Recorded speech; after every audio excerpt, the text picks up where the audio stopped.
Welcome. In this video, I'll show you how to turn off location on Instagram map.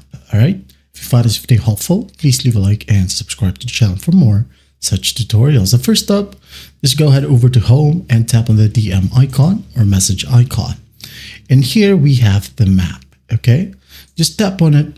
And once it loads, just go ahead over to the top right, tap on the gear icon and make sure that it is set to no one.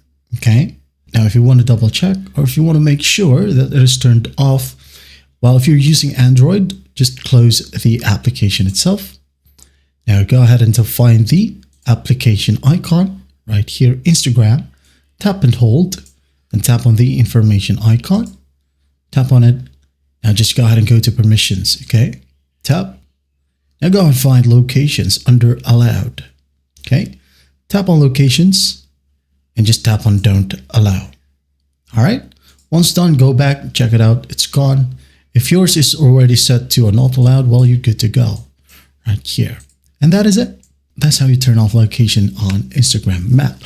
I hope this video helps and I'll see you in the next one.